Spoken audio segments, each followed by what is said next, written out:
उत्तराखंड में बेलगाम अफसरशाही का मुद्दा एक बार फिर हावी हो गया है। कांग्रेस ने सत्ता पक्ष पर अधिकारियों का गलत इस्तेमाल करने का आरोप लगाया है। आरोप यहां तक लगाए जा रहे हैं कि अधिकारी बीजेपी के कार्यकर्ता के तौर पर काम कर रहे हैं और वो जब कभी जनता दरबार भी लगाते हैं तो उसमें भी सिर्फ बीजेपी के नेताओं और कार्यकर्ताओं को ही बुलाया जाता है, दूसरे लोगों को नहीं बुलाया जाता। इन्हीं मुद्दों को लेकर कांग्रेस आक्रोशित है और अब सवाल सरकार पर उठा रही है। देखिए, जिला प्रशासन को तो इतना डरा रखा है इन्होंने, पता नहीं क्या स्थिति है। जिला प्रशासन तो आज एक पार्टी विशेष का बनकर रह गया।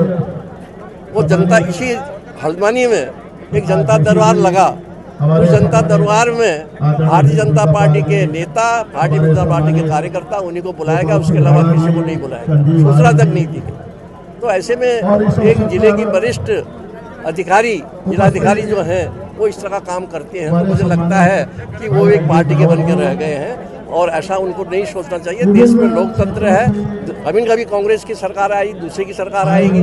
अगर एक सरकार का बन के रह जाएंगे, अपने मर्यादाओं से आगे बढ़ने का प्रयास करेंगे तो उसका खामियाजा इन लोगों को भी होगा।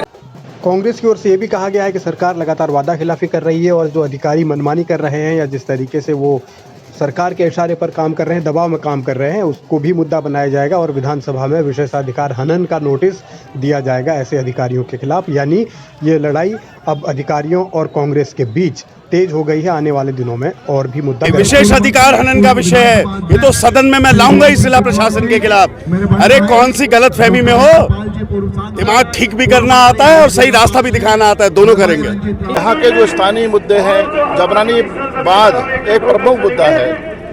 लोकसभा चुनाव के पहले इन्होंने कहा था, चुनाव में वायदा किया था कि हम जबरानी बांध का निर्माण करेंगे। आज जबरानी बांध ठंडे बस्ते में चला गया है। अंतर्राष्ट्रीय खेल स्टेडियम, स्पोर्ट्स स्टेडियम के अस्तित्व को खतरा पैदा हो रहा है और राष्ट्रीय खेलों के आयोजन की बात लगातार सरकार पिछले 5 वर्षों में करती रही है और राष्ट्रीय खेल सरकार करा नहीं पा रही है। यहाँ तक कि मेंटेनेंस के नाम पर, रखरखाव के नाम पर अंतर्राष्ट्रीय स्पोर्ट्स स्टेडियम में 1 रुपया इन्होंने आज तक नहीं दिया। गोला नदी का पुल ध्वस्त हो चुका है। जबरानी बात की बात मैंने कही है, जो कहा गया, जो गायब है और तमाम मुद्दों को लेकर कांग्रेस आज आंदोलन कर रही है।